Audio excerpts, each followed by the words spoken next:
And it did. Yeah. Greetings, everyone. It's March, believe it or not. Spring is springing out there. I see fresh growth on my roses, and I can't see my cherry from here, but I did notice it is starting to bloom. Bees are flying. It's a beautiful day out there. Um, and we're talking Linux again today. Um, Only of us at present, but hopefully some other folks will trickle in. But I don't think we have anything planned, do we? Does anyone remember anyone promising to do anything? No. Okay, good, because I didn't say anything in the email, and that would have been a shame if I'd have forgotten about somebody. But let's just do what we normally do and go around the room. Let's start with Larry, since he's looking the other direction, and I want to startle him. Got his attention. Maybe we did, maybe we didn't. Does my mic work? Can you hear me? Yep, Yeah. I can hear you. We can hear you. I don't have a lot to say. I'd rather go outside today, to tell you the truth. I was going to make, we were just talking about Chat GPT a lot, and it seems to be a topic in a lot of folks these days.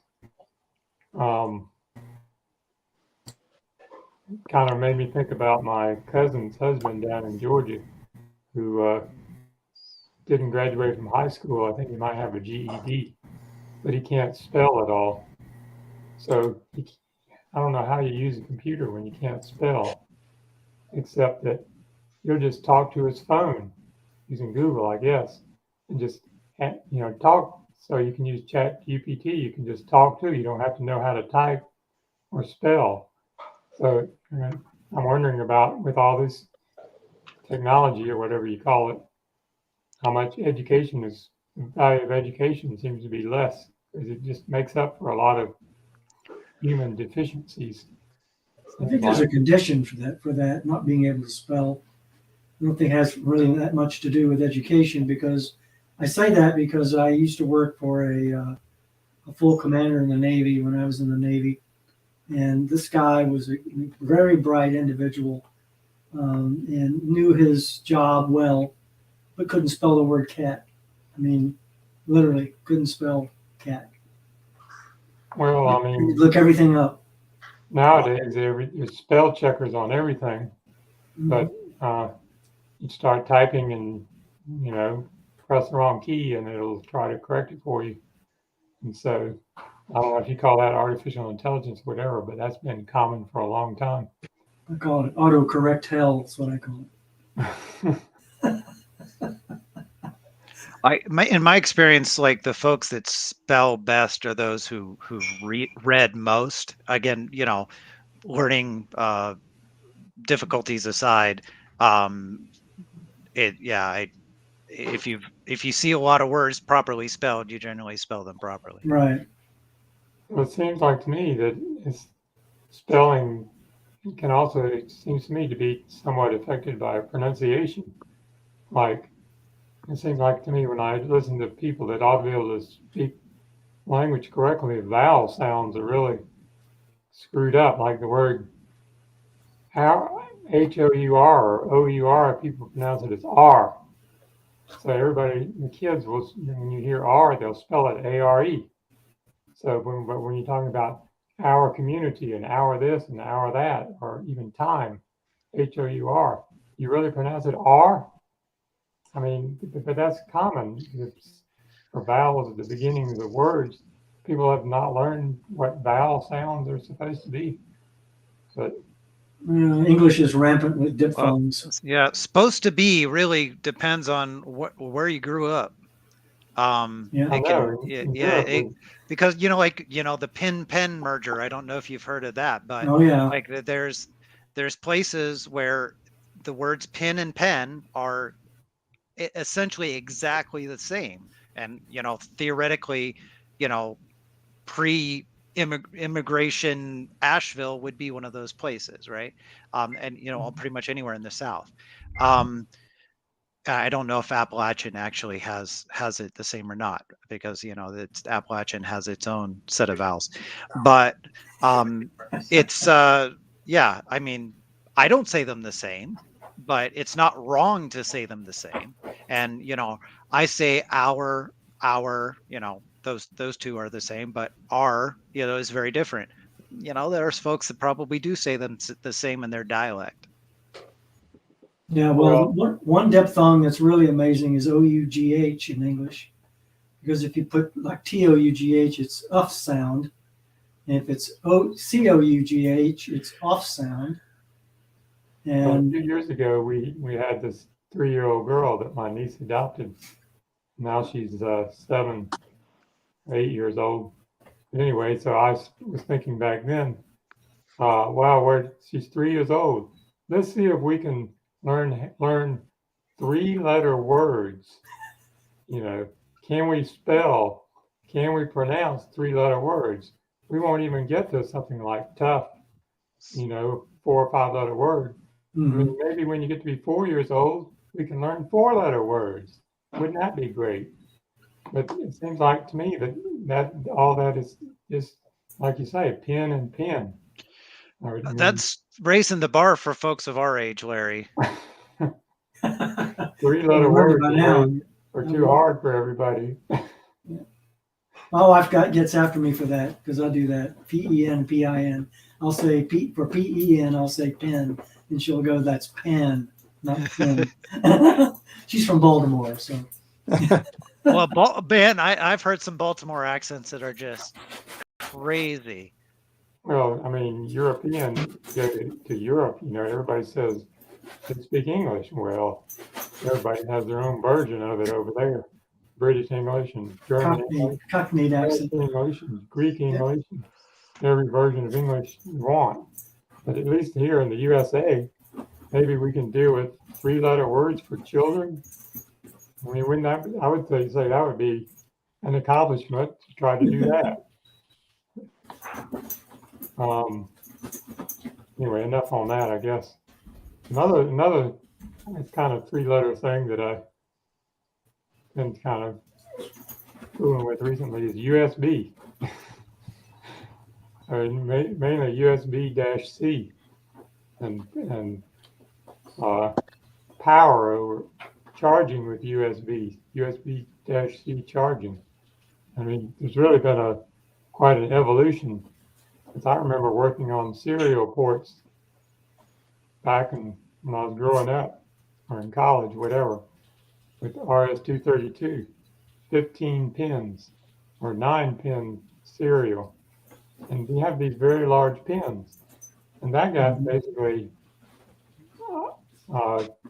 obsoleted by USB, which became a standard. And there you have 4 pins, 2 data pins, and usually 5-volt power on the ground. And that's still common these days, but now, I mean, it's gone on from USB-A to USB-B and C. And this USB-C is an even smaller connector with 24 pins in it. It has a couple of power pins and a couple of ground pins that are redundant, and then a bunch of data pins. And so it's moved into the era or the age of smart charging now. So I looked in one of them, I could see 4 contacts inside the 24-pin connector. And I know the 2 outside are ground, and then pins 4 and 9 are used for positive voltage, or for charging, for example. But it's actually redundant. There's more than 4. There's actually 8. But then there's one control pin, pin 5, and it's not redundant. That is, it doesn't have a matched pair on the opposite side of it, and you can barely see it. I'm not sure I could see it with my naked eye, but this is, to me, a long evolution from the old days of RS-232 serial to USB-C charging, trying to do that. I mean, like I think Leander said last time, Apple is doing a lot of that stuff with tablets. I mean, I took this USB-C charger, which is a smart device. It's supposed to communicate with the device it's plugged into and decide on what voltage or current or power to use for charging. So the thing is rated at 5 volts or 9 volts or 12 volts or 15 volts and up to maybe 3 amps. And so the power changes depending on the voltage and the current. I mean, it's smart, and depending on the battery status, the charging. So I've got other, this is with this Chromebook I've been looking at, trying to figure out what's going on. But I took it to the charger to Charlotte Street Computers, and the guy there plugged it into an Apple iPad, I think it was, and it charged it like the charger was working. But I haven't been able to get it to do anything on this Chromebook. So I mean, might be other problems with the Chromebook. So if anybody has any suggestions about Chromebooks, which maybe one suggestion I've heard is throw it away. Get rid of it. It's too much. They're not really repairable because the battery is not really a serviceable part. And that's about the way it is with Macs, though. Apple stuff, tablets in general, I guess, it seems to me they're extremely difficult to work on and deal with battery issues like charging and so forth. So this doesn't really have to do specifically with Linux, but something I've been looking at these days. But I'll just stop at this point now, and somebody else can carry on or rant and rave about your own stuff.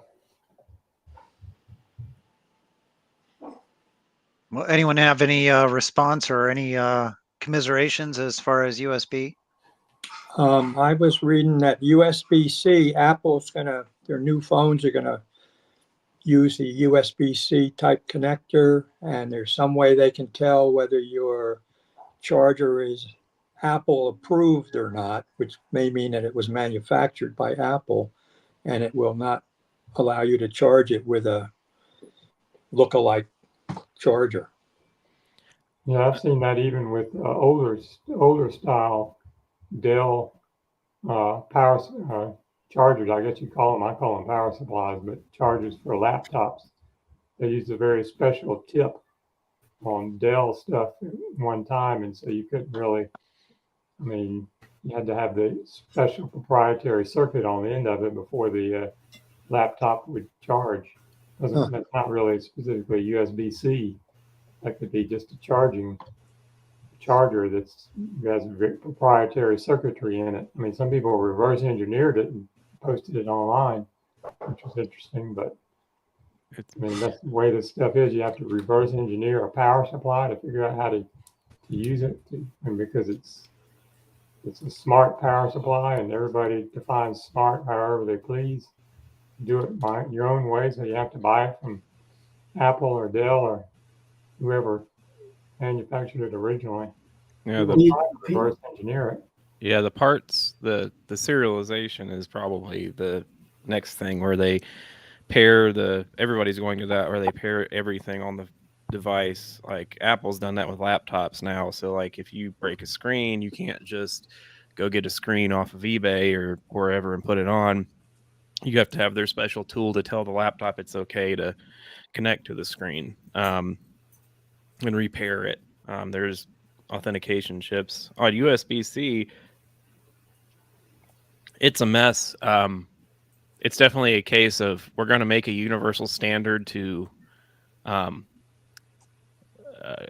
encompass all these other standards, and then you've really just got 8 standards instead of 7 now.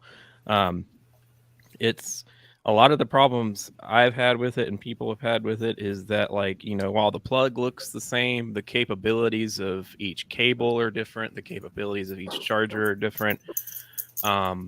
It's just a mess. I've Nintendo products are another one that are really, I wouldn't say they're proprietary, but they're really picky about the USB-C. Like the Switch and the Switch controllers are all USB-C, and like I can charge it with my Dell laptop charger.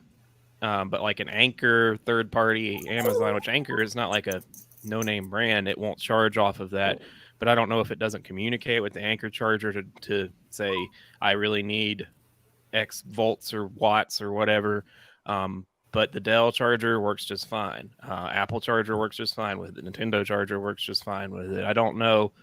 I think it's just a case of, there are, in theory, there should be like one way to implement this USB-C kind of handshake, but I think there's some incompatibilities between how it's implemented across some things. And just because it's a USB-C plug, some USB-C chargers only put out 5 volts, 10 5 volts, 10 volts, and where the device needs more like 19 or 24, or they can't they only put out like half an amp or something, where the device needs the full bit to really go. And so it's kind of a mess. It's kind of become this thing of like, it should work because it plugs into each other, but there's another layer on top of that they don't negotiate with each other too well. Yeah, Pete, you mentioned the Apple, not being able to charge devices properly. That was a recent update. The latest update to Apple software, iOS, for the iPhone and for the iPad is problematic in that respect. Okay. My brother had to turn it off. It'll allow you to turn it off, but it was slowing down the recharge rate. It was taking forever to recharge. Yeah. And so he turned it off, and then it went back to what it was doing before. I haven't experienced that, mainly because I haven't recharged my iPad, I guess, because I'll probably encounter it and have to turn it off. But it is a deal, a problem. So on that front, like my new MacBooks and stuff and the Dells, they all, like, if you plug in a big enough charger to them, like my iPhone was the same way, it'll do what's called a rapid charge, which is harder on the battery just automatically. And there's no way to really, on the Dell, there is a way to cut it off. But so what I've been doing is actually so on my MacBook, instead of using the 90-watt adapter that came with it, that's capable of like nuking the battery, basically, by default it charges it in like 30 minutes, which is great if you're replacing the machine in a year. But if you're keeping it for 4 or 5, that's not so good. I actually bought like a 55-watt adapter, which will charge it, but it takes it 3 or 4 hours to charge it all the way up, which is a lot healthier on the battery. And the same with my iPhone. I've kept one of the older chargers that are much slower, and so I just let it trickle charge overnight, and that's just so much healthier on these batteries, and they'll last so much longer doing that. And I've had really good luck keeping my batteries in good shape, kind of. If you've messed with radios or anything like that, doing the trickle charge over the rapid charge stuff. The Dells have a BIOS setting where you can enable and disable it, so I usually keep it disabled because I'm usually never in that much of a hurry where I need to charge my battery in 20 minutes. So yeah, that's another thing. If you guys have a newer device, I would undersize the charger a little bit. They're smart enough nowadays to where they won't catch fire or anything, and charge your battery at a slightly slower rate. It's a little bit healthy for it. I think for the impatient youth of everywhere, the rapid charge is more popular. And my tinfoil hat that's sometimes on a little too tight says, it's really good for the manufacturer because your battery is dead in 12 or 18 months and you get a new thing. So, yeah. Yeah. Something Larry mentioned, and I wanted to follow up with it, Larry. You talked about a Chromebook being hard to get to the battery because it's internal. Well, that seems to be the trend because I have a newer rather, Acer Aspire laptop, and it has an internal battery too. It doesn't have an external battery. So if I ever have a problem with that battery, I'm going to have to go into it and remove it if it's removable. I'm not even sure if the end user can do that. It may have to be taken to some place to have it removed and swapped out. But I don't think that's just a Chromebook thing. Yeah, everyone, like my Dells, you can replace the battery in them, but you need a screwdriver. It's not too hard to do. And I've replaced a number of Dell batteries with iFixit batteries, but the Apple ones, like I have an older Apple machine, and it's one of the ones where they like shellacked the battery to the case. I mean, you about can't get it out of there. I'm not kidding. It's dangerous, like, because you have to bend, it's a lithium ion pack, and you have to bend it to get it out. So it's a real danger of actually when Apple says it's dangerous, they aren't kidding, but it's not because people are stupid. It's because they designed their machines to be throwaway. And it's definitely an issue there. So, but yeah, if it's an internal battery, it kind of depends on how the OEM did it. And the washing machine's going. I've got to go. Ooh, gone in a flash. Well, what happens on On the subject of USB devices, it bugs me that computer manufacturers have eliminated Ethernet ports, and so if you need a hardwired Ethernet connection, you could pretty much got to get a USB Ethernet adapter. And my Ethernet adapter is just always dropping the connection. I don't know if it's just a low quality adapter or what the problem is. Do you all have the same experience? What device do you have, Alan, that doesn't have an Ethernet port? I've got a Dell notebook computer right here that has no Ethernet port on it. Wow. Yeah. And Oh, it's a notebook. Oh, okay. Yeah. That's Okay. I thought you were talking about laptops. I've had good luck. On my Dell, I have I have the dock, which I use with my Mac too, the TB19 dock, the terabyte Thunderbolt dock. I also carry around I've got the Dell USB-C adapter that came with one of my machines or came from work or something, but I've had really good luck with and I hate to plug them because they've had a scandal recently, but I've had pretty good luck with the Anchor. I actually have an Anchor 2.5 gigabit USB-C adapter, and it seems to be pretty stable on Linux. But yeah, that's been on my my XPS 17 doesn't have a Ethernet card in it either, so I use that. The Anchor actually seems to be, sometimes the Dell dock will get a little squirrely, especially if I switch different machines between it. Like if I have my Mac on it and then I switch to my Dell laptop, I've got all kinds of problems here that involve too much stuff. But it will get a little squirrely and I have to reboot the dock. But the Anchor just will be fine. I've had really good luck with it. Sorry for interjecting too much. Well, the thing I don't like about my Acer Aspire laptop is the fact that it has an Ethernet port, but it locks. So when you put the Ethernet cable in, when it clicks, it's locked. If you don't remove the lever, to allow the removal of the Ethernet port, you could pull the cable apart. That's so one of my things is I do some hardware messing around, and the Dell Precisions do that where they've got the thing. And when I was testing, I wanted to see, because I was worried that the little hinge door would break off the lock. And I was like, well, I took an old Ethernet cable and I was like, well, let's see. And it pulled the cable. Yeah, it destroyed the cable, which to me, a $2 cable versus a laptop, I'd rather have to replace the cable. But those things are surprisingly strong. Yeah, I'm with you. They are. I was thinking, okay, this little hinge doodade's going to break, but it doesn't. Well, I kept pulling the pin, on the Ethernet cable, trying to say, why won't this thing come out? And then I realized it was the lock on the laptop that was holding it in place. All right, Leander, what else you got going on? Let's see. I'm trying to take over, not take over, help out with the maintainership of Darktable's Mac version.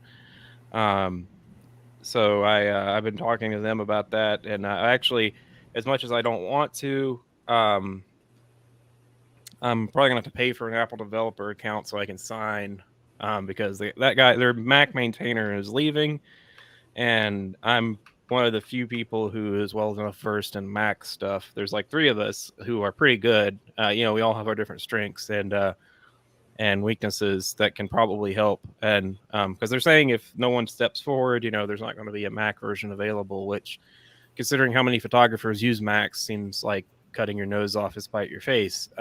So I'm looking at trying to help out with that and where I can. So I might actually become a maintainer of some open source thing. Not really on Linux though, although I can hopefully contribute on the Linux side too, which is mostly where I use it. So that's been going on. Last week, my old living up in Boone, where they're addicted to road salt. I had a 1999 Impreza I've had for almost 20 years that it's become my snow car. You know, it's rotted out. You know, I mean, they salt on a schedule up here. It's every Thursday night they run salt on the road between November and March, basically.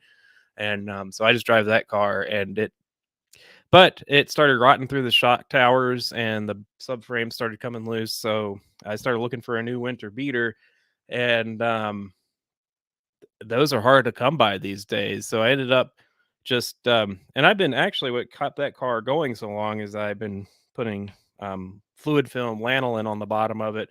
It was already rotted out by that point though, so the cancer had already started. And so I actually just bought a used 2021 Subaru Impreza base last week, and that's going to be my new kind of runabout car. We've got the truck, but the truck gets 12 miles to the gallon, and I don't like being one of those buttholes who drive a truck to an office job. So I tend to leave that one at home unless I'm messing with bees or I've got to haul stuff to the dump or something like that. So that's been an adventure. Come to find it's a nice car. I got it because it's one of the few ones you can still get with a manual transmission. I've got the WRX too, which that's the nice kind of go out on Sunday car. It's a project car, but it's a 5-speed as well. So yeah, I'm gonna hang on to my friend was all like, "You're into tech. I'm surprised you didn't get an EV." And I'm like, "Well, the Impreza was like, 17, 18,000. The EVs are like 50. Like, I mean, that's a big. I could buy 2 or 3 of these for that, and that's really and this already gets like 30 some miles to the gallon. So, yeah, so that's been my big adventure. I've been, like I said, messing with the photography stuff some more. I got a new lens for my Fuji system. I got a 50 millimeter f1.0, and I mean that thing is thin depth of field. If you really like that kind of cinematic look, they're having, if you have a good job right now in savings, a lot of electronics are going on sale cheap because everyone's spending money on eggs and toilet paper again. I don't know, so I kind of got one of those, been fooling around with it. Looking to upgrade the wireless in my home. My wireless access point is a very early 802.11 AC one. I bought it in 2012 or 2013 when we still lived in our apartment in town, and we brought it out here, and I've been using it, but it's been on Struggle Street. Some of our newer devices have a hard time staying connected to it. Excuse me. So, being that we have about 2,000 square feet in the house to cover, which it's done actually quite well for that. I've been surprised. I think it's because we're out in the country and there's not a lot of neighbor traffic to compete with. So, if it's a real faint signal on the edge of the yard, I can still pick it up. But so I'm looking at replacing it with a couple of TP-Link access points. They have this controller-based system called Umada. And so you have a little box, and I'll put it in my basement that's got the controller, and then you put the access points kind of at different points in your house, and it'll control it's like it's what we use at work. It's like an enterprise kind of roaming thing. So I'm thinking I'll put one upstairs and one downstairs and get better coverage because, my phone relies on Wi-Fi for calling, and the wife's phone does, and being out in the country and stuff. So it would be better to have a little bit more robust Wi-Fi coverage. But these new access points, man, they can they're about as fast if you're ideal conditions. They're about as fast as Ethernet, it seems. So that's kind of what I've been looking at. I've got a 10 gigabit switch in the basement. So the access points are PoE. So I'm also looking at adding a secondary switch that would connect with a SFP plus back to the 10 gigabit switch, and then have an 8-port PoE switch that just does the access points. And it's also 2.5 gig, so I can use my 2.5 gig. That seems to be the new home standard stuff on that switch, because the 10 gig switch has only got like 8 ports on it, so kind of monopolizing space there. So if you only got like a 1 or 2 gig device, but that's kind of what I've been looking at, is some home network improvements on the wireless domain. But yeah, trying to think if there's anything else. Leander, on the subject of Wi-Fi, Yeah. do you or anybody else know about what Wi-Fi 6 is? Yeah, that's the new standard. That's so every generation, they clump together a bunch of new standards and a bunch of new power requirements and things of that nature. And Wi-Fi 6 has been out a couple of years now, I think, fully. I think 7's the new one that's going to be out in 24 or 5 or something like that. I don't know what my old access point in is. Probably like Wi-Fi 4 or 3. Anyway, that was before they really called it by that name. Yeah, but it's just a set of standards for like power output, power consumption. Like you've got Wi-Fi 6 LE, which is like low energy for like tablets where it can do like the kind of halfway wake up the Wi-Fi chip for like checking like Macs will do this, and Linux kind of supports it, but where it'll like your laptop's in your bag, it'll kind of halfway wake up and check your email for you. And so Wi-Fi 6 LE, I think, is part of that kind of concept. Bluetooth does sort of some of the same thing. Yeah, so yeah, that's Wi-Fi 6 is just a set of standards around power, speed, and like with multiple APs handing off and things like that. So yeah. Leander, I have a question. Rusty here. Yeah. Well, since you mentioned that you have dependency on for your voice calling, you depend on Wi-Fi when you're in your home space, which means you use your cell phone out of range for regular voice tower. Right.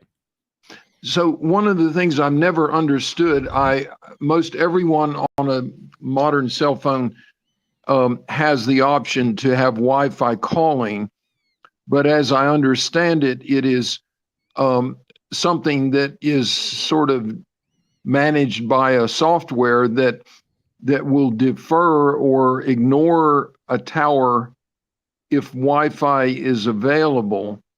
But what I don't understand is how the algorithm could have a flaw where it could end up oscillating or flip-flopping from tower to Wi-Fi, from tower to Wi-Fi.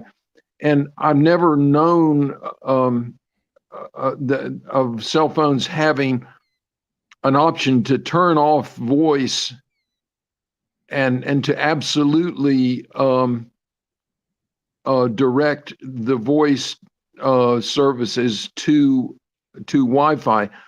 In other words, you can turn off data, but that's related to your overall data stream. And obviously, if you turned off data, you're turning off data to the tower. And so you're not disabling Wi-Fi. So the data switch is all about you and the data and the tower. But I've never understood how you can absolutely turn off voice to the tower so that the algorithm, so that your Wi-Fi is never, how would I say, never disrupted by. I've never understood how a software discriminates to avoid dropping a Wi-Fi call to return to the tower for voice. Obviously, somehow they know what the difference is between voice data at the tower and ordinary internet data at the tower. But I've never understood how they instruct to absolutely turn voice off so that it will not interfere with Wi-Fi. That's voice. So it doesn't. To answer your question, it doesn't do very well. It works well out here for me because there is literally, I cut off my Wi-Fi. There's no signal. The nearest cell phone signal for me is 5 miles away, which is the way I like to live anyway.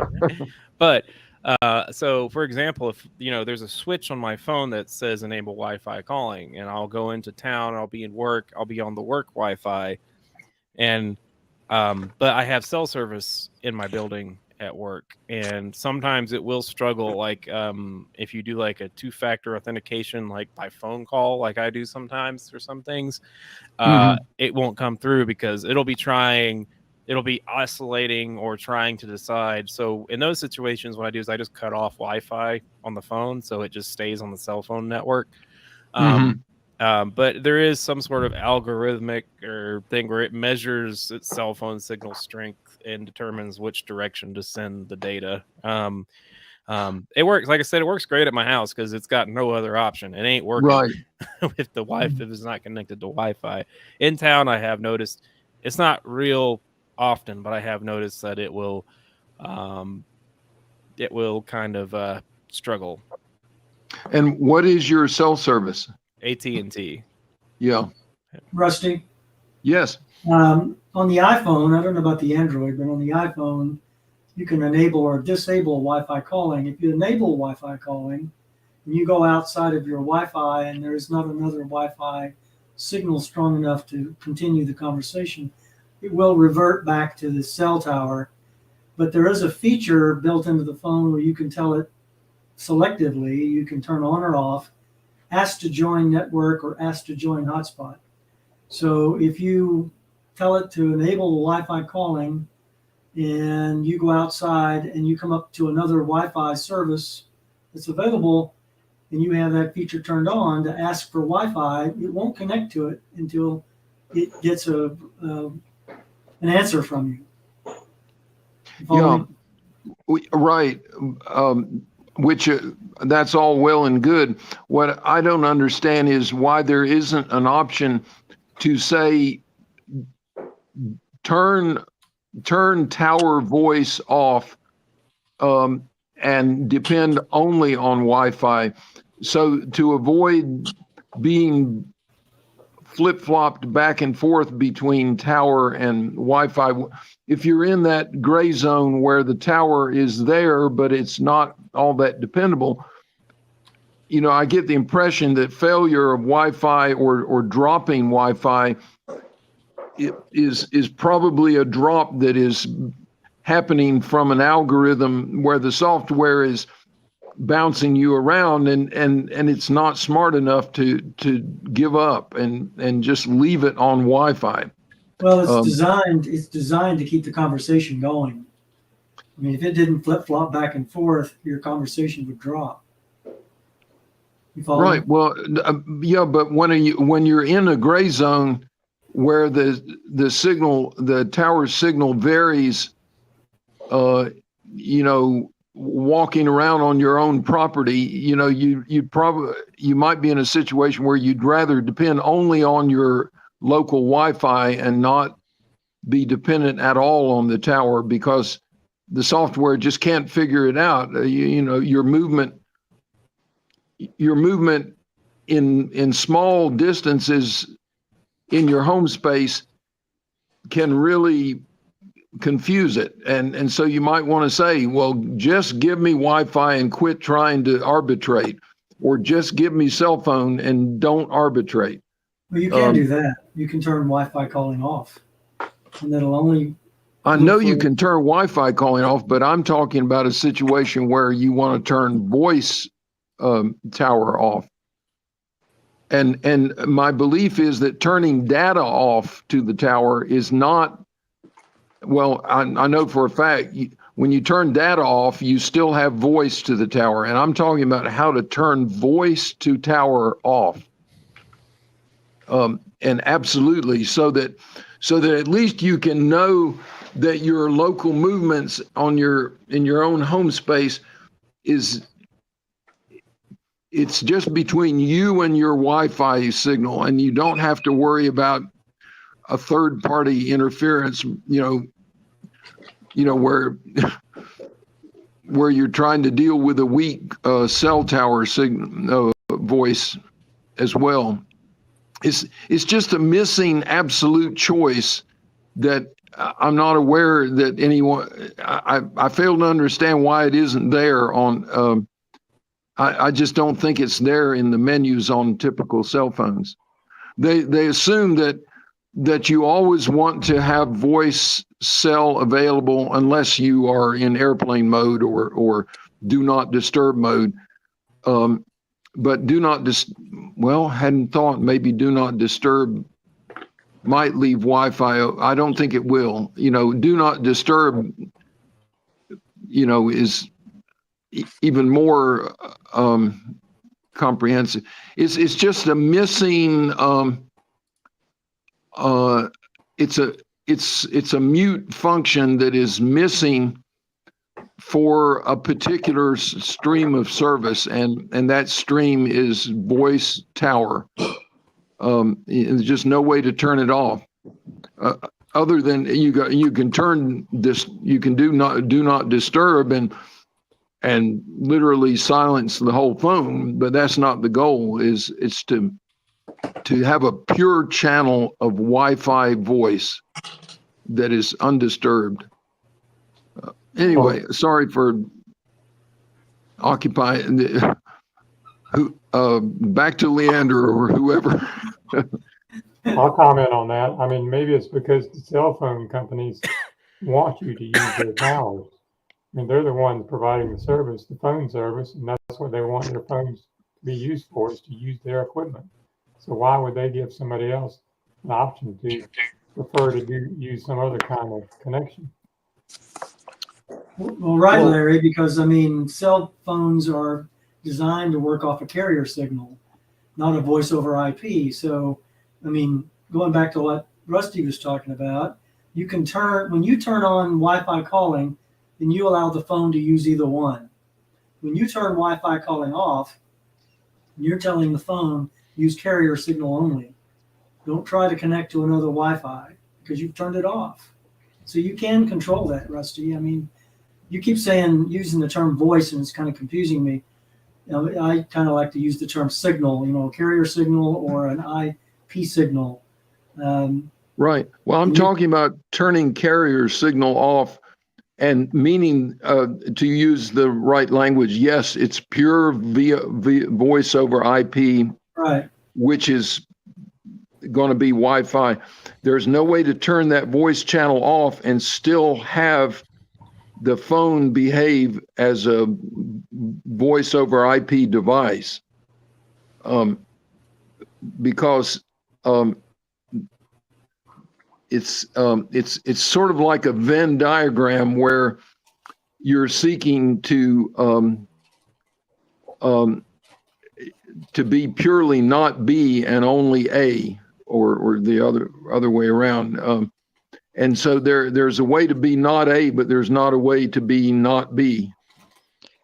I think the closest that I can see on my phone is that there is a preference setting. So you can set a preference for Wi-Fi, and it will use Wi-Fi unless it's unavailable. And if it's unavailable, Right. it will still try to use the mobile network. Right, and that's the problem. If you're inhabiting a gray zone and the algorithm isn't smart enough, and you're moving around in small increments where these two signals, you may be in the fringe where you could drop either one, the Wi-Fi stream or the tower voice stream, either one, and they're dependent on the same device to render a call, and you just say, well, no, please don't. I want to opt out for tower during this little interlude of time. I want to be only Wi-Fi. And sure enough, you get juggled around and one or the other drops you. So that's just the point I'm trying to make. You can't do that. You can't say that. You can't say, I don't want to use tower. I know that. That's what I'm saying is that is that limits the flexibility of the use of the device in a certain gray zone, and that gray zone that's literally in the square footage footprint of your of a certain geographical home space where you can get sort of jerked around because you can't choose. I wouldn't be surprised if Google Fi would not offer that option because it's in their best interest to limit the use of the carrier networks. But I don't run Google Fi, so I don't know. But Yeah. I mean, it makes sense that they would, they would let you do that. Just use a tablet that only has Wi-Fi capability and not carrier service. There you go. Yeah, I think you've got to initiate a software that is a pure voice over IP software, which and I guess is not in the interest of the phone company to give you that much leash. Nope. I mean, the Great. cell phone company. You got anything else All right. going on this month, Rusty? Is it my turn? I'm sorry for taking Well, so much airtime. I generally, if someone's talking anyway, I'm like, okay, that's a good person to go on Give next. them the floor. Well, I would like to just digress to another. I did a post about trying to revive some, put some cameras to use on a zone minder management tool, where the IP cameras and the zone minder and the laptop or computer running zone minder would basically be served by a local router that is off of the internet. And so for those that are on listening, is there anyone who has any experience to share about setting up IP cameras on zone minder, particularly where the management computer might not be the blazing fast and all of the evaluation of intrusion changes on an image stream will have to be provided by the repurposed computer, that there's going to have to, let's say it's a 4-camera system, you choose 2 cameras at least that maybe are going to be evaluated for any change in image. I don't have any experience to know, how big a chore that is. Is the processor going to, just simply die of heat exhaustion? What are the ways of diminishing, still having some triggering capability, but not to be beyond the capability of an old machine doing that role. This would never be on the internet in my book. It's just, I just don't have any experience of zone minder and don't know about how much the burden of image processing is. Rusty, you may want to look at an application. It's open source. It's called Motion, and it is a much lighter footprint than ZoneMinder. So it'll run on older hardware, and you can capture multiple cameras. Like triggers with movement. So you can just Google Linux Motion. Alan, is that how your cameras work on Mount Mitchell? No. No. Our cameras, the cameras FTP images on a schedule. Typically every 5 or 10 minutes, they take a snapshot and it FTPs up an image to our server. the cameras also natively run live streaming, which uses RTSP, real-time streaming protocol. So I will look at the cameras using VLC as a video client. The same vendor, it's the camera manufacturer is called Hikvision. I think it's the largest IP camera manufacturer in the world at this point, which is good, and it's also bad because we don't know what's in their software spying on us.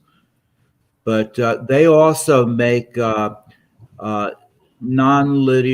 DVR, basically, that captures video, and you can configure it to capture 10 seconds, 20 seconds based on a trigger, such as movement or a period of time or whatever. An interesting problem that I hope is provided in ZoneMinder, or also might be provided in this motion software that you mentioned, is that you kind of have two different value systems. If you have a weak DVR system, or some would call it the camera management system, you have to stay within its means, and therefore you might have to you might want to do comparison of frames at a very low rate, like a frame every 6 seconds could still be a valuable sensing, unless a intruder moves fast, or in the case of wildlife, if the wildlife is kind of slow on the hoof, then maybe a frame could be compared every 3 or 4 seconds, instead of, you certainly wouldn't want to be framing like comparing a frame at 15 frames per second. But then once you have a trigger in real-time use, where you're trying to use the cameras as an extension of your perception, you naturally would like to, if you're alerted to something like wildlife, you would want to view it in full. At that point, you would want to go to maximum resolution and high frame rate. And then the other part of that permutation is that if it's unattended and you're not available for real-time use, you might want something in between. If you're filling up tape for a segment, or if there are multiple triggers, you might want an in-between frame rate and an in-between resolution. Rusty, you can configure all the resolution, the frame rates, that on all these video cameras and the platforms. You can set it. For example, on motion, and I assume this applies to other camera systems, it's sensitive to light levels. For example, if you get a shadow, the clouds move away, that's going to trigger an event, and you can make that less sensitive. Also, leaves on trees that are blowing in the wind. Yeah. So you can typically set the percentage of pixels that need to change to trigger an event. So in other words, you may want to set it if 20% of the pixels of the previous image change, that'll trigger an event. But you can adjust the sensitivity. But another question is, there is the concept of say like resolution, and there comes up the question of whether or not the resolution is defined at the source, which is the camera, by firmware and hardware that's in the camera, or is resolution then edited out or modified at, by the recorder system or, the management system, for instance, in real-time use. And that comes in and as an issue if you're recording to a storage device, you might not want to record in full resolution. So that's another thing that I failed to understand is how you how much of this is set at the camera and how integrated that is with the management system.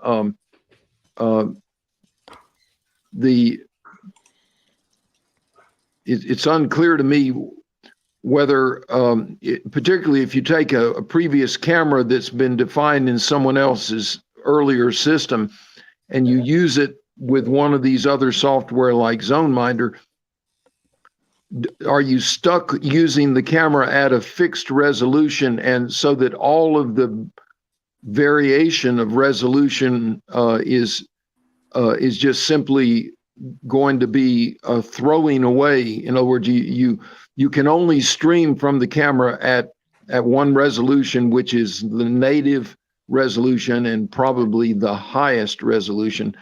And then once you've streamed it over IP, it must be decoded by the recorder in order to be analyzed. And that's the only point where you can then basically throw away resolution. In other words, how would I say, from between camera and recorder, which is the IP portion, you can only stream at one resolution, which is the highest resolution.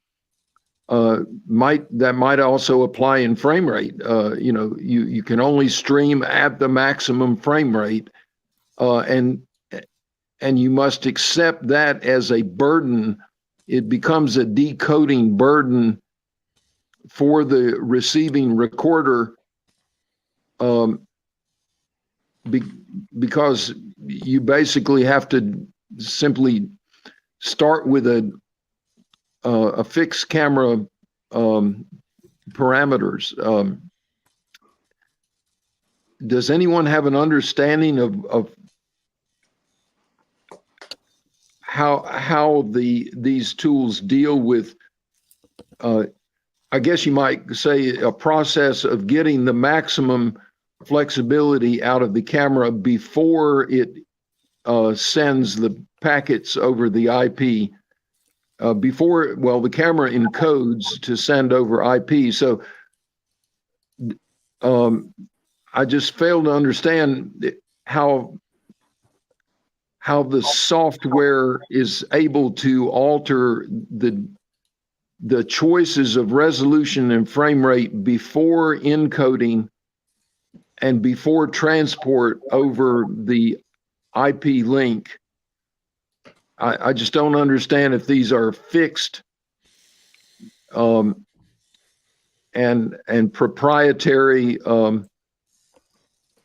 Perhaps, in other words, maybe the best resolution and the best frame rate is fixed, and any alteration of that might be proprietary to someone's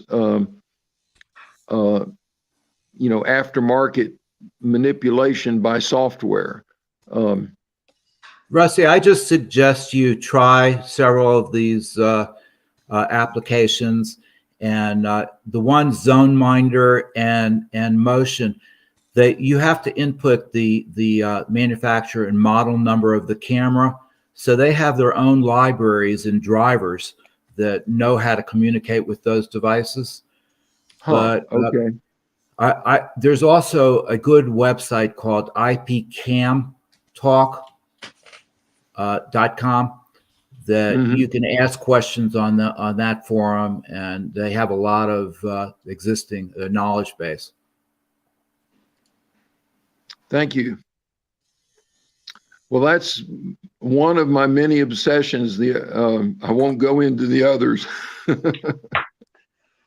Well, thank you, Rusty. Alan, what do you have going on? Not a whole lot. Actually, we just installed a new Wi-Fi radio and a new IP camera up at the park. This is last Wednesday, and that went pretty well. A little bit of a networking issue that I've got worked out. I've gotten more into Ubiquity Networks Wi-Fi radios than I really wish I had to, but you keep hammering at these things and you figure out why it's not working, and then eventually you come up with a solution. So been doing that. I wanted to mention that I had a need to go back and search my history and my bookmarks in my Firefox browser. So I only got so far using the built-in, the searching through the bookmarks and history file. You have to go into the database itself. For Firefox, live streaming is on. I downloaded a Lite browser, and that is basically a database search application. And I looked at the Firefox database, and there's a lot of tables in there, so I haven't really come up with exactly what I'm looking for. But I worked on that, and that's basically what I've been doing. The other thing I wanted to mention, just finished a fascinating book called "This Is How They Tell Me the World Ends." And I got the Kindle version on Amazon, and it's a fascinating book about cybersecurity, cyber warfare, and mainly nation state exploits. But I enjoyed it, and I think you may, if you're into that sort of thing, you would find it a good read. That's all really I have to say. Hey, thanks, Alan. Dan, what you got going on? Okay, can everybody hear me? Yep. Yeah, I'll piggyback on what Alan said. I got the book too. Alan gave me the book, and it's fascinating. Nicole Perlroth is the author of that book. It's a fascinating book. It gets into zero-day exploits quite a bit, and it talks about Pegasus, which is one of the other things that I mentioned before we got started today. And Stuxnet, I believe, is another thing that she keeps harping on. There's a couple of videos. There's a PBS special on Pegasus. It's a two-parter. And I don't know if I posted the links up on our group or not, but if you haven't seen it, you need to, because it'll open your eyes as to what Pegasus is doing. Supposedly, we are protected in the U.S. from Pegasus, but don't believe it. The NSO group is behind the development of Pegasus, but I'm sure that NSA has had its hands in it as well. And it does everything. I mean, it's probably one of the most sophisticated spyware, programs that's ever been developed. And it's frightening what it can do and what it does. Khashoggi's assassination, the guy who was assassinated supposedly by the prince, his Pegasus was used to track him down and to do that. So that's one of the things I'm reading. I'm about halfway through the book right now, and it's a really good read. There's a couple of other things I've been working on. One of them is Pi-hole server. I used Pi-hole server before, and I have now resurrected it. What I did was I took one of the Raspberry Pis are hard to find these days, because they're almost impossible to purchase unless you want to purchase it for $500 and get scammed. So what I did was I eliminated my Raspberry Pi 3B Plus and reformatted it and installed Pi-hole server as the sole application running on it. And I have it up where you can see it. I don't know if I can share my screen if anybody wants to see that, to see it actually live. Anybody want to see it live running? Sure. Okay. Let me see if I can share my screen. And here and share. And let me go out to, oops. I don't know if that's been a while since I've shared my screen, so bear with me here, guys. Here we go. Can you see that? Yes. Okay. So here it is. It's a Pi-hole server. It's running at 192.168.190. This is the admin portal here. So if I click on Pi-hole server, it's going to launch it. Maybe a little slow because of the connectivity here, but anyway, this is the dashboard, and it operates off of what's called ad lists, and all of the ad lists that I have in here are currently blocking 242,686 domains, and it's called the gravity in Pi-hole. Think of a black hole in space. What the Pi-hole is supposed to represent is DNS queries coming from devices on your local area network. If they're blocked, then they're sent to the black hole of Pi space, basically. So that's why it's called a Pi-hole. So out of 46,255, and you can see it's updating while we're talking, 46,256 or 7 now total queries being issued on my local network by up to about 18 devices out to the internet are being blocked. 16,091 of them are being blocked, which is representing a 34.8% blockage rate. These lists here, you want to manage the ad list. You can. One of the ways to do it is to click on that. And here are the lists that are being used to block those DNS queries. The default one is Stephen Black. Everybody gets Stephen Black's list. And then I actually wrote an article recently, so you, rather than go into all of the detail, if you want to read the article about the Pi-hole server, you'll see how these other lists were developed and incorporated and enabled here to make up the difference. The Stephen Black list will block about 140,000 or 148,000 domains, and the rest of them take it up to the full domains here that I have, which is the 242,686. But this is a pretty robust system. You can set up different groups, different clients. You can look at the different domains here, and you can set up your own domains here. You can disable blocking. If you've got an issue, let's say that somebody on your land comes to you and says, hey, I was able to get into this particular site yesterday, but I can't get into it now. Do you know why? Well, it could be Pi-hole, it could not be. But what you can do is you can open this up and you can go down and tell it to stop blocking indefinitely, or for 10 seconds, for 30 seconds, for 5 minutes, or you can set a custom time, and it will do that. That gives you time to research through the logs, okay, which you find up here on the query log. So you can go into the query logs and you can look and see if that particular domain that the individual says they can't access is being blocked by gravity. And if it is, and if it's something you want to release, you can whitelist it by clicking this button over here, and then ask them if, can you get to it now? If they say yes, then you know that Pi-hole is blocking it. But you can do a show all, and that shows all of the domains that are being blocked, or all the queries rather. It takes a while to develop when you click on the all. So then you got various tools here that you can utilize. That looks like it locked up on me here for some reason. Oh, there we go. You got various tools that you can utilize here. So if you wanted to look at Pi-hole, well, let's say search ad lists, you can come in here and you can search for a particular domain, and it'll go through all of the ad lists. I have, I think, a total of 7.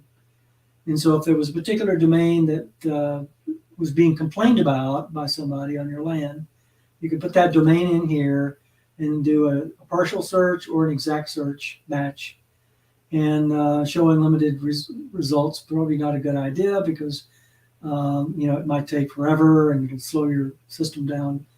But it will then identify whether Pi-hole is actually blocking it or not. I think Rusty or somebody was saying something about they were concerned about Pi-hole blocking a lot of things on your network and slowing you down. Well, I would say that Pi-hole does the opposite. Pi-hole speeds you up because by these ad lists that you add in here and enable, what they're doing is they're blocking ads that are being queried and coming into your network. They're blocking malicious software. They're blocking adware, malware, and some other things, telemetry and tracking. And so that's going to actually improve the performance of your network, not detract from it. I have to say that I've been running Pi-hole server now for about a week, and I've had no complaints, either from myself or anybody else, about any blocking. One of the things I will say, though, is if you add 1 billion lists to your Pi-hole and increase the gravity that you have, and let's say you have 1 million domains that are being blocked instead of 242,000, you will run into issues. So you don't want to do that. The lists that I have in here that I've enabled are ones that I explained in the article, are ones that that you want. They're the top 2 of about 4 different categories. And so that's all I'm going to ever add probably to my Pi-hole. All right, so that's one of the things that I've been doing. Another thing let me interrupt you, Dan. I think Steve had a question. Steve had a little question a little while back. All right. Yeah, it's a very simple question about Pi-hole. For an average user who's not running a server, this is is this going to have a noticeable benefit in terms of speeding up their internet, or is this mainly somehow a protective device of some sort? It's both.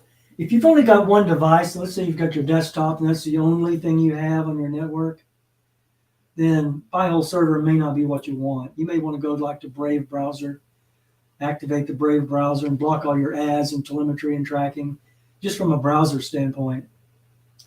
And I'm glad you brought that up, Steve, because the distinction between Pi-hole and something like Brave browser or another browser that does telemetry blocking and tracking blocking and ad blocking and that kind of thing is that Pi-hole is designed to actually be located at the router level, at the gateway, and looks at all of your devices, not just installed on one device and controlling one device.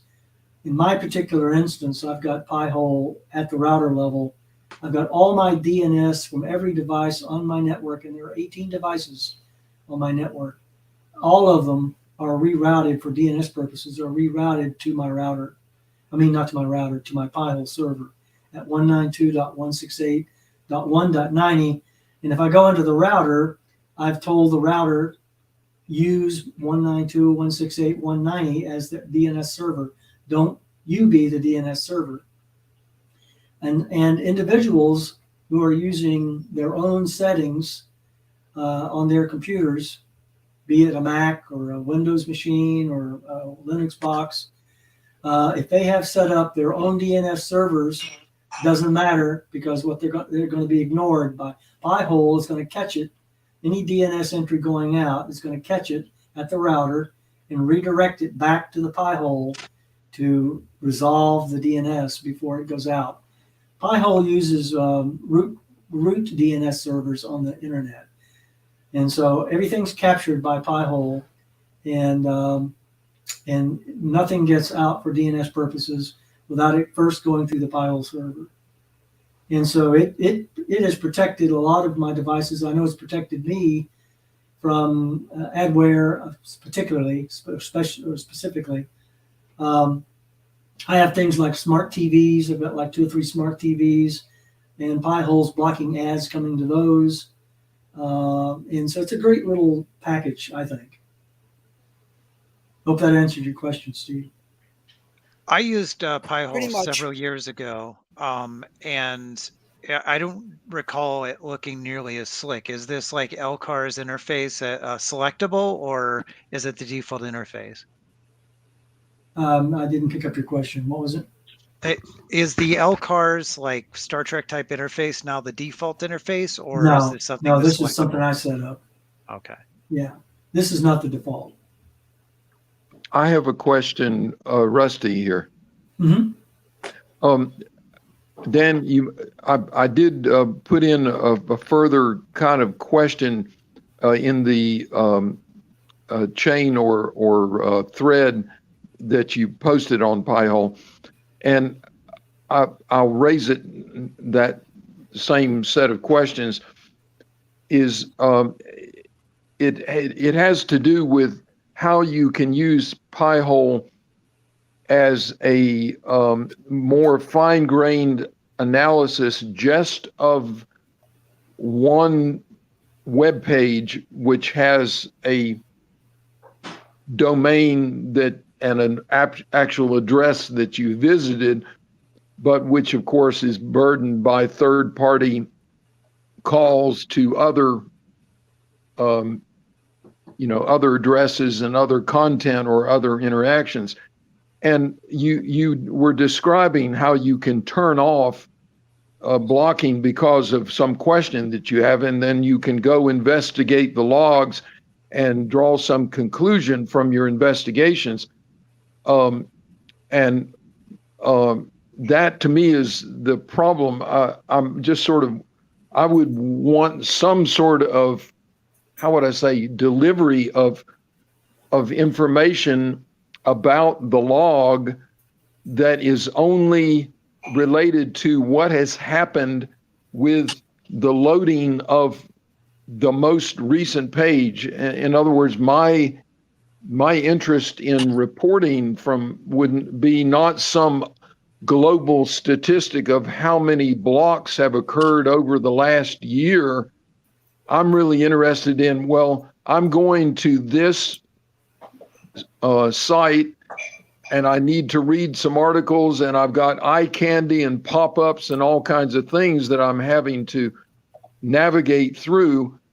And I want to know how that site is treating me, which is the burden of all of its contracts and collaborations with third-party sites. And so what I really want to do is see what's happening for this, the loading of one page that is full of all kinds of collateral damage, collateral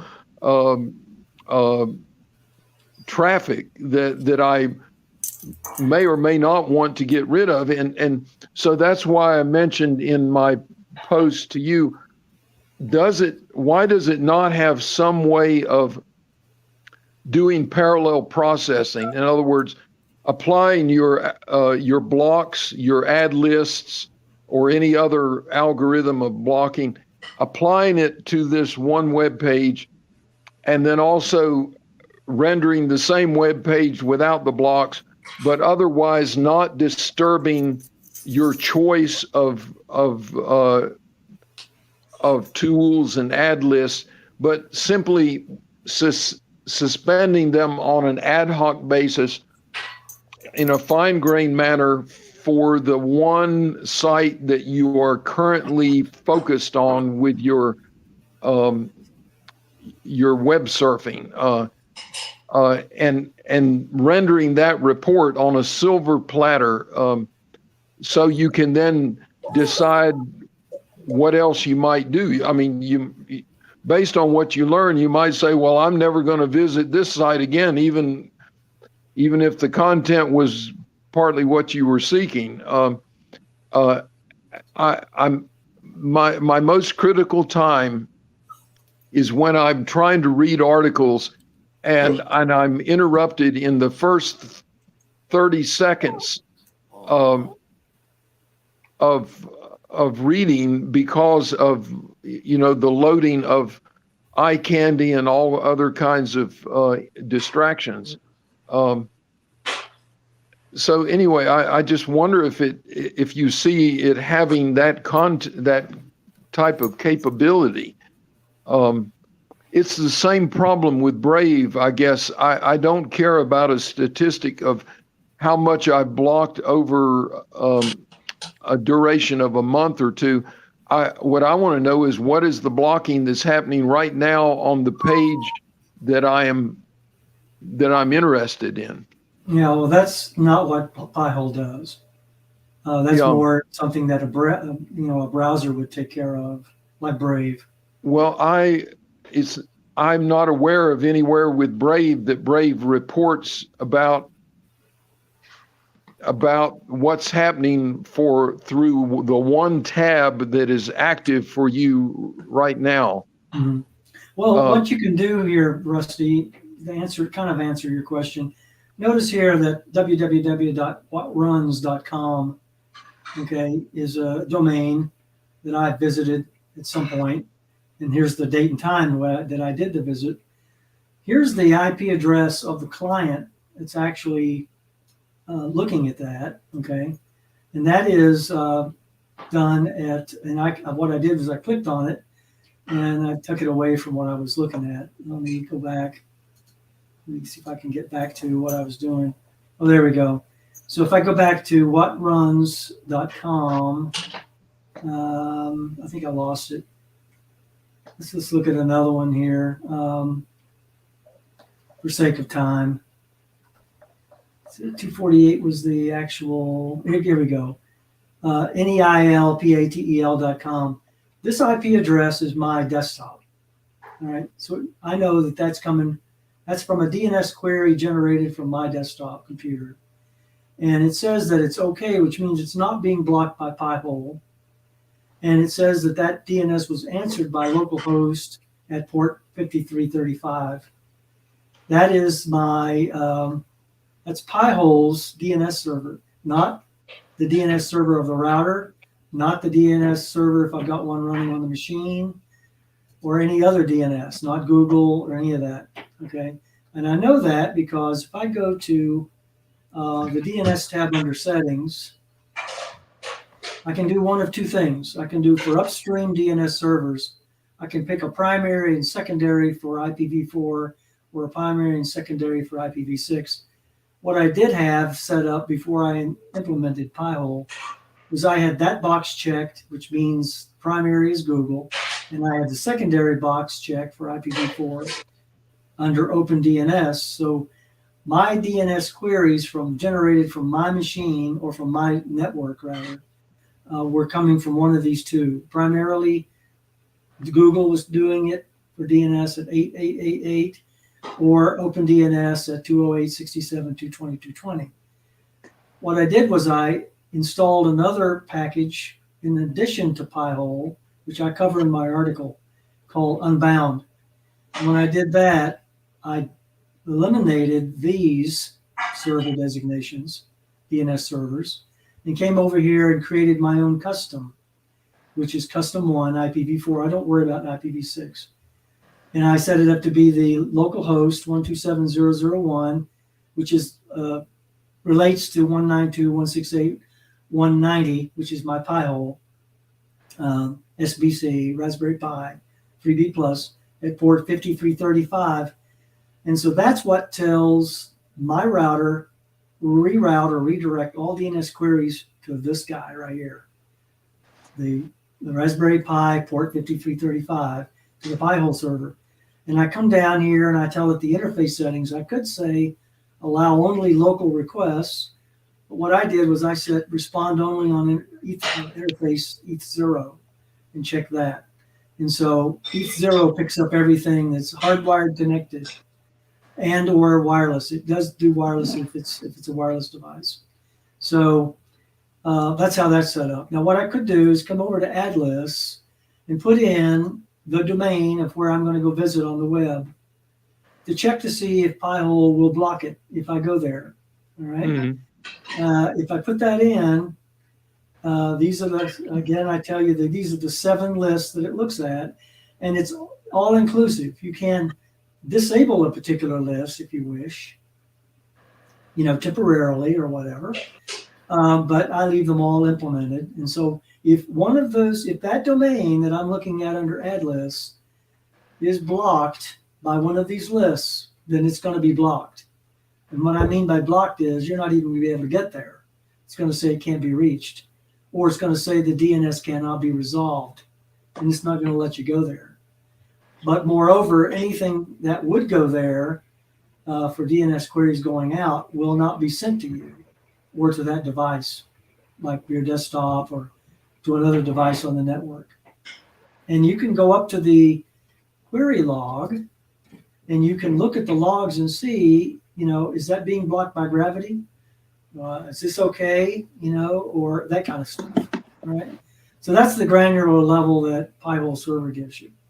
And it's been doing a great job for me. I mean, I have no complaints whatsoever. I'm going to move on because there are other things I would like to talk about. Let me go ahead and log out. Anybody else have any other pressing questions about Pi-hole? Check the article. How much memory are you running? If I look at let me see, where is it under settings? I believe it is. Yeah, here we go. Total CPU utilization from Pi-hole is 0.3%. Memory utilization is only 1.3% of my memory. I've got 16 gigs of RAM on this system. 1.3% of it's being used by Pi-hole server. Oh, I'm sorry. This is running on the Raspberry Pi. It only has a 1 gig, has 1 gigs of memory. 1 gig of memory. So 1.3% of that 1 gig of memory is being utilized by memory on the Pi-hole server running on the Raspberry Pi. I was thinking of Pi-hole because Pi-hole can be set up as a Docker. So I was thinking of my own system. The amount of memory actually used here, Pete, is 12.05 megabytes. So it's very lean. Question, very lean system. Dan, what is the footprint of the list itself? The Pi-hole server actually has, as a database, it has all of the, it's going to pass through everything. It's basically got a blacklist. I was wondering, what is the size of the memory footprint of the list that it's comparing to? I think that's this DNS cache size, 10,000 right here. I think that's what you're referring to. But looking at it from a number of domains being blocked, that's what you need to look at right there. 242,686 domains out on the web are being blocked from DNS queries reaching them, coming from through the Pi-hole server from my client devices out to the internet. And this is the total number of queries being blocked. If I want to look at the active clients, I can click that button, and this shows me a list by IP address and by MAC address and by interface. When they were first seen, when the last query was that left that device, the number of queries that have left that device. Let's see if I can find my desktop here. Well, this is 243. This is my Acer Aspire laptop, I think.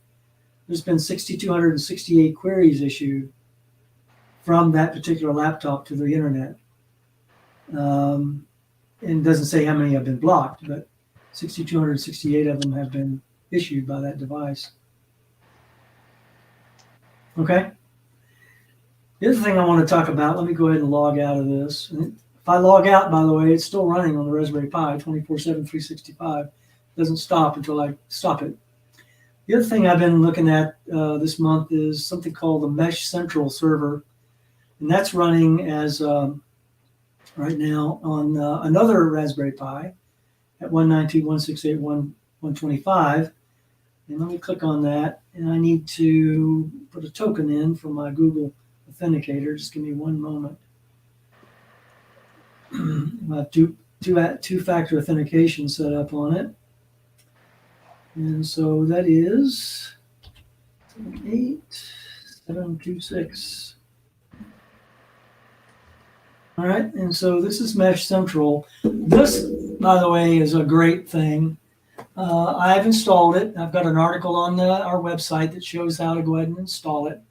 You can install this either as a Docker container, running either through Portainer or Docker on your desktop or on a device, or you can install it straightforwardly. And I've chosen to install it straightforwardly and using my desktop computer as my server, which is this guy right here. Okay.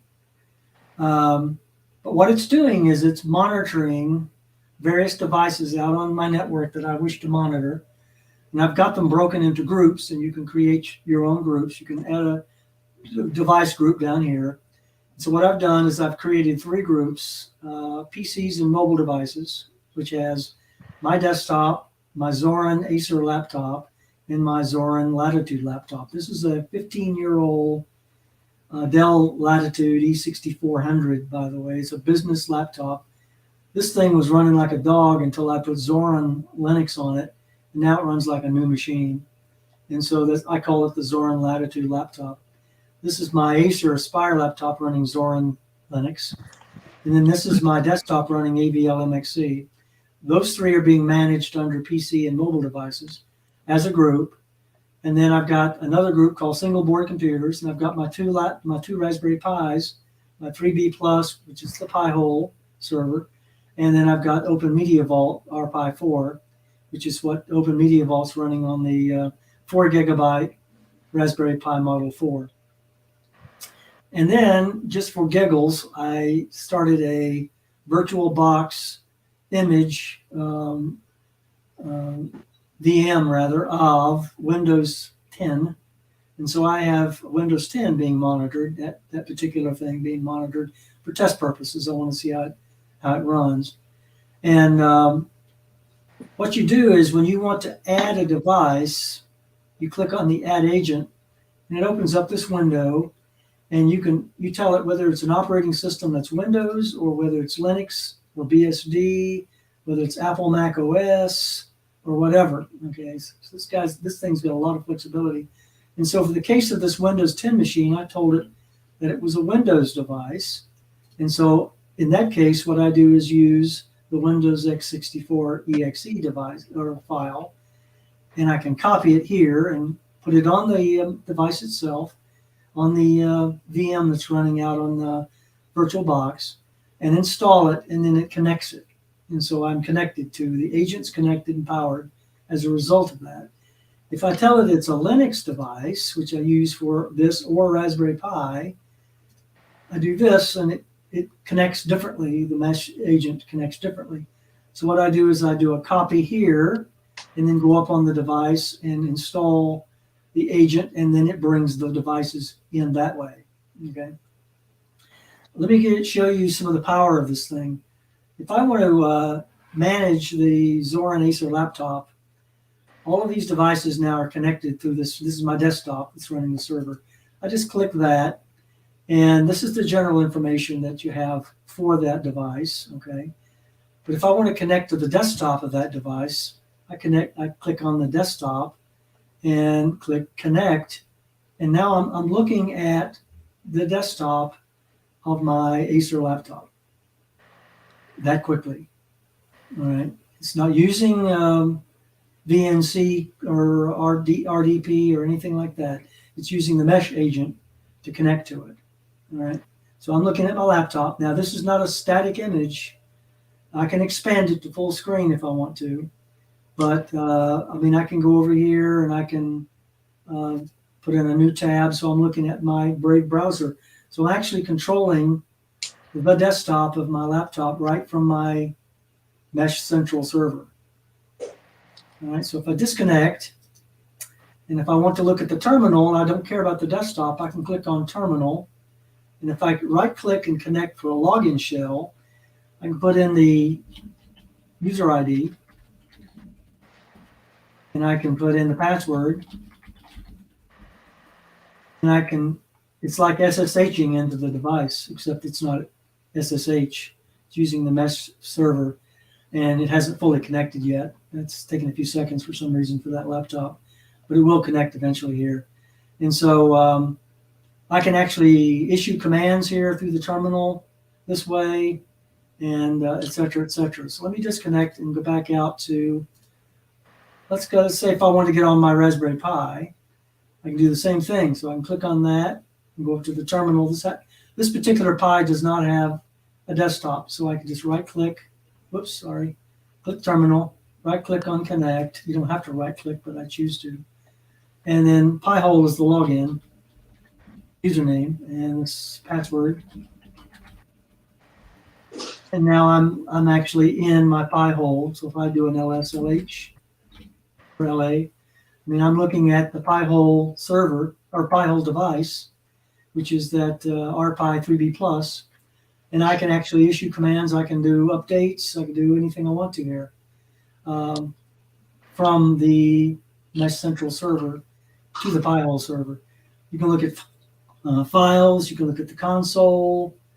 One of the neat things I wanted to show you here, let me go back out here to the general, is if I want to click on the Actions tab here, I want to tell it that, and there are various operations you can set in here. So I want to tell it to run commands and click OK. What I can do is I can tell the agent to run a command on my behalf to that particular Pi-hole server. And so what I can do is I can say sudo apt, it's running Debian, update, ampersand, sudo apt upgrade XY, so I don't have to answer any questions. I can click OK, and it'll run that command, and I can go out to the console, and I can watch that command being run on the Raspberry Pi single board computer that I just issued using that particular action tab. And so it's running an update to Debian. I think it's Debian 11 right now. And when it's finished, it says it's completed. So it did the upgrade, didn't have anything to upgrade. All packages were up to date. So that's a little bit of the power that this thing has. You've got the ability here to look at your events that are running. So here I started a terminal session, 2.192.168.190, which is the 3B plus, and then I ran commands. And so it shows in the logs here what I've been doing. If you come over here, I can do files. I can do individual things here. If I come over here, I can set up different users, set up a new account. I can broadcast a message. If I get on the server here, it shows what the CPU load is, what the available memory is for that mesh server, central server that's running on my desktop. It says I have one user account, one user session running, 3 groups set up, 2 relays running, 5 agents are actually in place. I'm connected 1 user here. I'm not using Intel AMT, which is a Windows process. But the other neat thing is I can come down here and say, download server backup, so I can actually back up this server. So if it crashes, I can restore it from a backup. And so it's got a lot of capabilities. I'm just touching the surface. My article goes into it a little more. I haven't connected to this Windows 10 PC, so I'm kind of curious, about doing that here while I'm talking to you. If I go to the desktop and I connect, I can do an RDP connect or I can do a regular connect using the agent. So if I do a regular connect, there's my Windows 10 machine that I'm looking at. And if I click on that, I'm at doing things on the Windows 10 PC, which is running as a virtual machine. Anybody have any questions about this? How do you spell Zorn? Zorin. Zorin. Yeah, it's the last distro on DistroWatch. And it is what Zorin is good for. It's based on Ubuntu and Debian. And what it's good for, Pete, is it is good for people who are transitioning from Windows to Linux. It kind of looks like a Windows desktop. Oh, okay. Okay? Yeah. I love it. If it wasn't for AVLMXE, for MX Linux, and AV Linux, I'd be using that on my desktop, but I'm using that for my desktop. But all my laptops and all are running Zorin. My 2 Raspberry Pis are running Debian 10 and 11. That's running 10. That's running 11. And then of course Windows 10 is running its own thing here. But yeah, so this particular, now this is not just for for nodes out on your local area network. You can actually use this as a tool to go out and across the internet. If you open it up in your router, which I have, then you can actually connect to somebody's machine. You can send an invite to them, and they'll get the invite. And when they respond, it'll load the software on their machine and let you work on their computer. Okay, so this is a great package that I'm using here. I love it. I don't have to connect to any. I haven't SSH'd in any of my devices since I've set this up, and it just makes using this, getting into the machines and doing work on the machines and keeping them up to date and all that a breeze compared to what I was doing before. So that's the Where other do you thing. download the software, Dan? Mesh Central. Read my article. I'm not trying to divert from your question. Read the article. It tells you how to do it, rather than getting into it. There's different ways you can get the software. All right. So Mesh Central is another thing I've been looking at. Another thing I've been working with. Let me go ahead and log out of this. And is something called Fresh RSS, Real Simple Syndication. I don't know if anybody uses it. I use it. Read my mail in the morning. We have it on our website. What I've done is I've set up my router to with a domain called landlocal.asyscom.com, and I've set up this on 192.168.190, I believe it is. It's called the RSS News, and if you click on it here, it brings up Fresh RSS. This is actually running, actually, I think I told you 1.90. It's running 1.125. It's running as a Docker container app, okay, through Portainer. And this is, I'm logged in right now as Data Pioneer. But in my article that I put up on the website about Fresh RSS and how to set it up for yourself when you access it, you can go up into this profile and you can actually create your own setup for this. You don't have to look at what I've got set up. So if I go over here to this particular folder, it shows all of the RSS feeds that I currently have set up in my setup.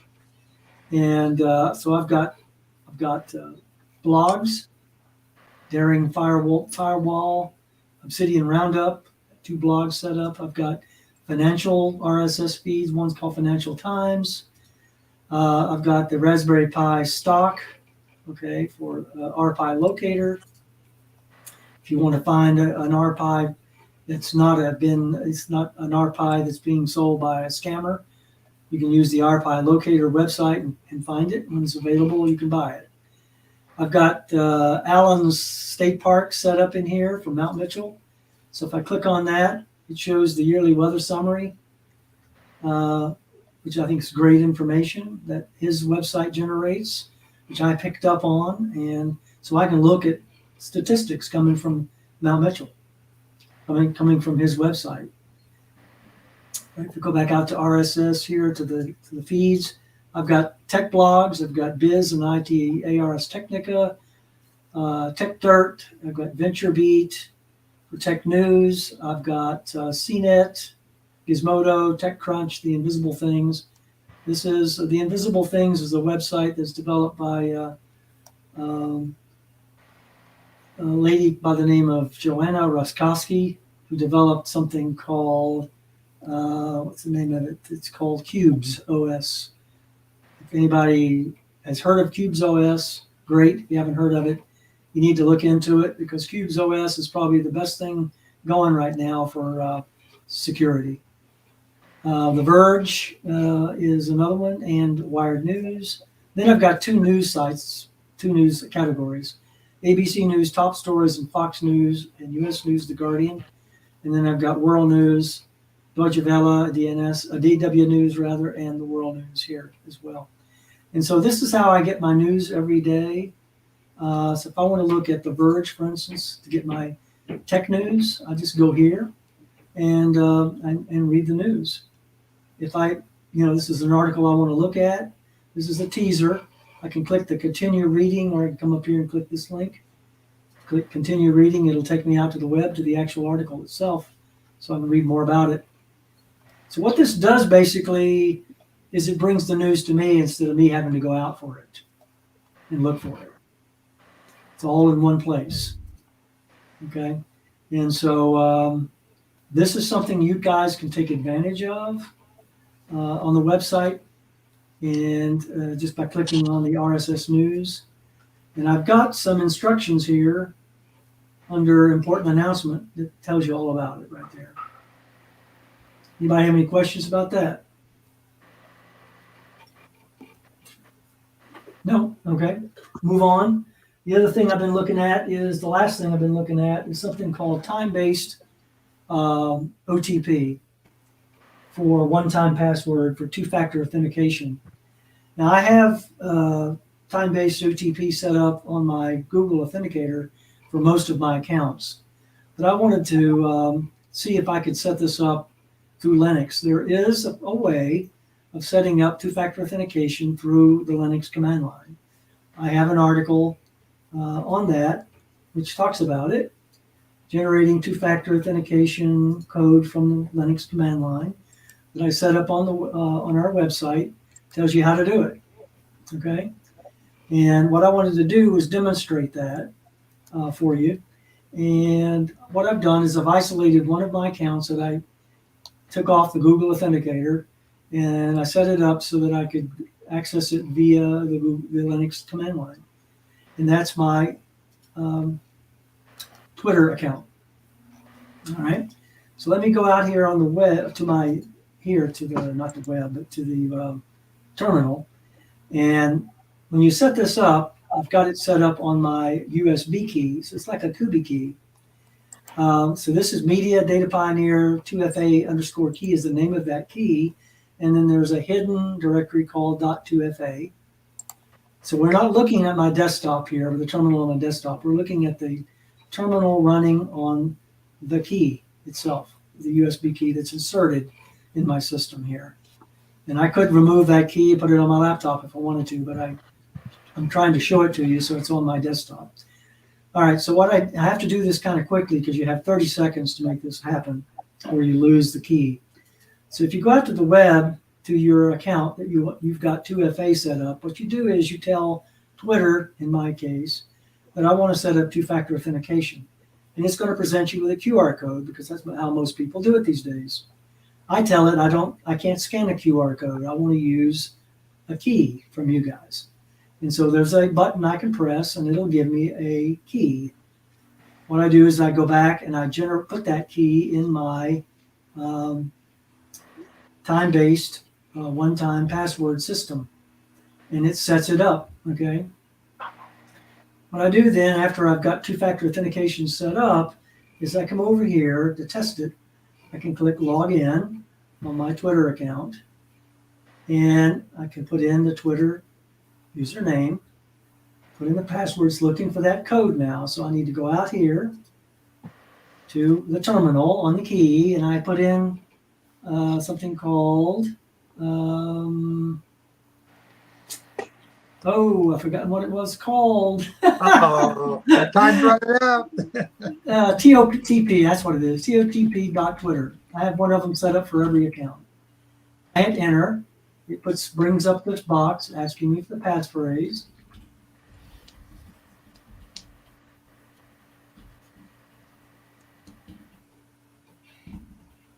And it gives me a code. That code is 176.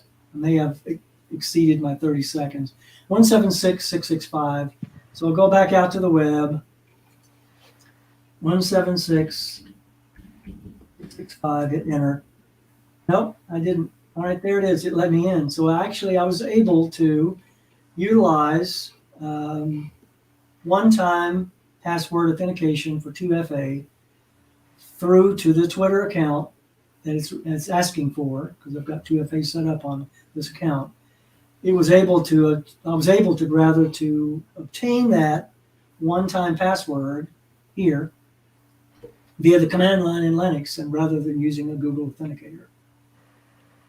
which I think is slick because you're not bound to your Google Authenticator device on your iPhone or your iPad or whatever that uses Google Authenticator. Android, I think, uses it too.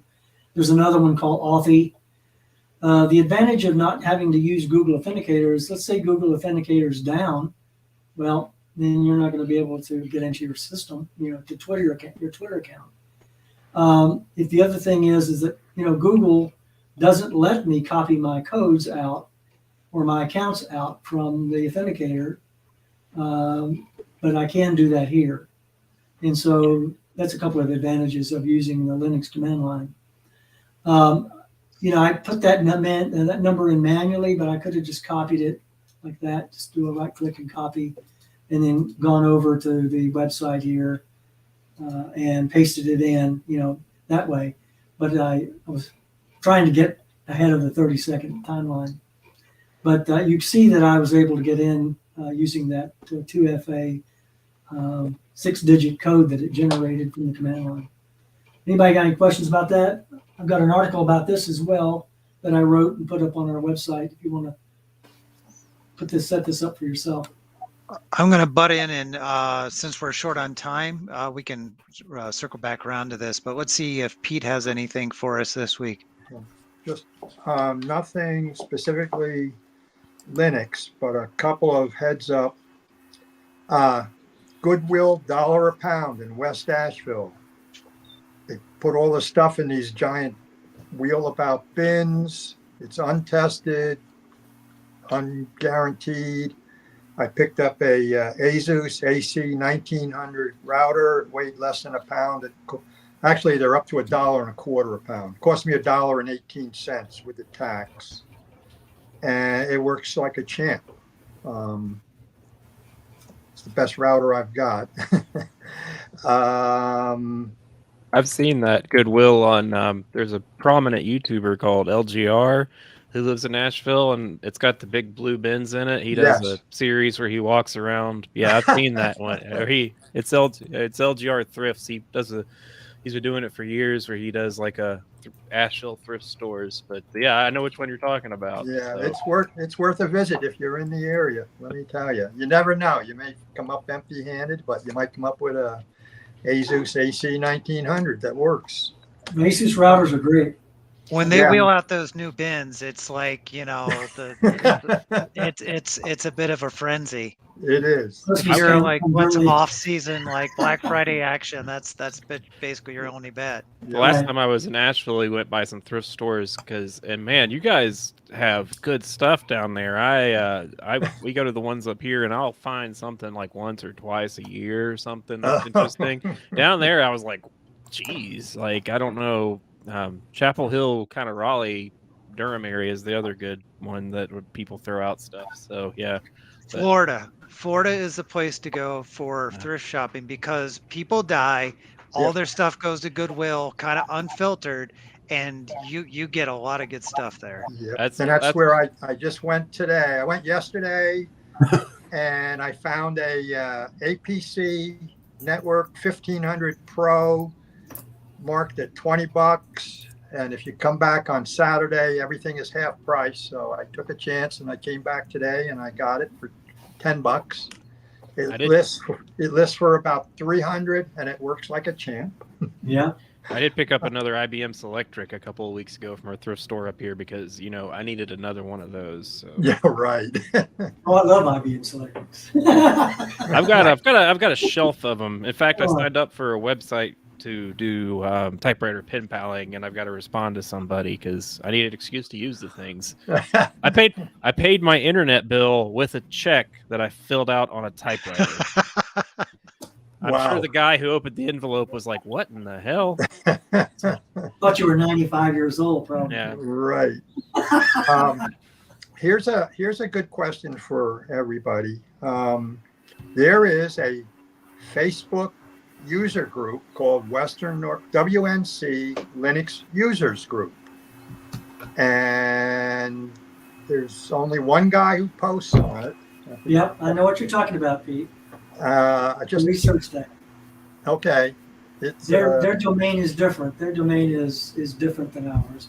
His Okay. domain is WNCLUG.com, and ours is WNCLinuxUsersGroup.com. That's why I had to use the longer name. Ah, okay. All righty.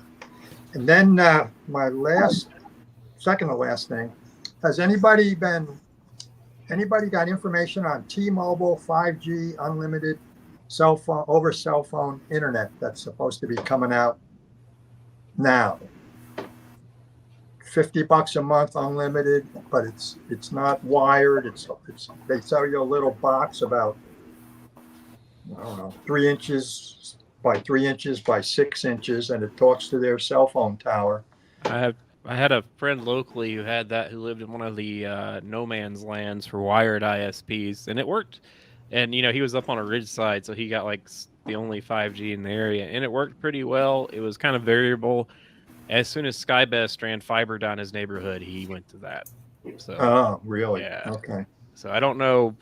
It's kind of as a last solution, it wasn't bad, but basically as soon as he could get fiber optic, he switched over to it. So Okay. I don't know if I'll ever get that. On my mountaintop up outside of Asheville, the only option is Skyrunner. That runs at 5 megabit max. it was faster than that. He was pulling down a few hundred megabits on T-Mobile.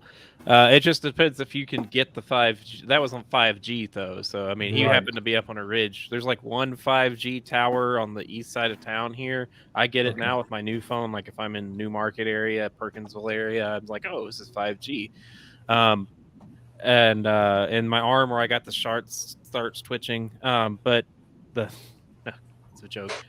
But they he lives on that side of town facing the right way and could get it, but if you can't get the 5G, I think it's limited pretty to like 50 minutes, which that's still better than 5, so it's like 50 or something, 20 or something like that. I've got a cell phone tower in my backyard, and it's a Verizon tower, but I think there's a building permit thing hanging on the gate that says something about T-Mobile is putting equipment in there, and I guess they're going to be hopefully starting up this, cell phone over the cell phone frequencies. Like SpaceX and NASA. Usually the one that cable's always best. If you can get a fiber optic or something to your door, it's always going to be the most. It's just like in your house, Ethernet cable is always going to be more reliable than Wi-Fi. Right. That's just the nature of you're a ham radio person. You understand like the ephemeralness of wireless stuff. But I've got Verizon service, and I get 368 megabits down. It's Pete, a couple of months ago, I went into a T-Mobile store, and they have a program, I think they call it Test Drive, and they will actually send you this little 5G device for free. Really? And it's like 300 gigabytes of data. You have to use it within a month. But I used that device. As it turned out, T-Mobile did not have a 5G signal where I needed to use it. Okay. And their maps on their website are notoriously wrong. Oh, okay. But definitely check it before you sign up for service. Check out this free device. Okay. And by the way, Pete, if you sign up for service and then you find out after you've signed up that you can't get signal there, right, the Federal Communications Commission allows you to get out of your contract. Yeah. Well, they say there's no contract on this, and you get a test drive for some number of 30 days or something. I'm not sure what that's about. So then my last thing is something I went through a few years ago with Davis, who makes weather stations. And I had one, and in order to put it on the internet, you have to buy their $125 hub thing to connect your weather station onto the internet. So some guy worked up a workaround where he modified the firmware in the Davis weather station to allow you to use Weather Underground to talk to your weather station. And Davis did not like that, and they tweaked their firmware and pushed out a mandatory firmware update that would make this thing not work. and that was the end of me and Davis. I now use Pete, AccuWeather. Pete, there's another open source program called WeWix, WEEWX, Okay, and that's what I use on my Davis Vantage Pro. okay, And you can see the you can skin it with different modify the graphical Right. user interface. You can see it at nchighpeaks.org. that's your And site. that's the Yeah. WeWix weather running on Davis. That's what Okay. I just posted a link into chat. I do the same thing. I have a Davis Vantage Pro with the little USB connector. I think now they want to sell you like a little Wi-Fi box, like what you're Yep. talking about. Yep. But I just bought the USB connector to connect the web. It's got like all the readings on it and stuff, but it just connects over USB to my home server here, and then I have WeWix upload it to a Linode, and so Okay. that's what. Yeah, I'm not sure. I think you can still get that little USB key. It's kind of expensive. It's like a $50 USB adapter to the whatever serial connector is on the back of the Davis Okay. doodad. But You can and- also get the weather on your command line in Linux too, Yep. through wttr.in. Say that again, slower. wttr.in. Yep. WeWix stores it in an SQLite database. I actually, a few years ago, I was using WView. WView kind of morphed into WeWix, but I wrote a Python program to actually run when I logged in to pull out of the SQLite current temperature and rain and everything and print it in my MOTD. So yeah, Okay. Yep. Well, that's good to know. So I guess there's still people trying to get workarounds on. Yep. the I figure Davis. as long as they give you a USB connector, it's kind of going to be the Wild West. So, but I have noticed Davis and most of the weather stations now are pushing to go to like a little. It's probably essentially a Raspberry Pi in a box that only talks to their thing, and Yeah. so yeah, Yep. if you can get the weather base with a USB connector, it's kind of go crazy. Sure. So, yep. All right. That's all I got for this month going around. All right. Thank Live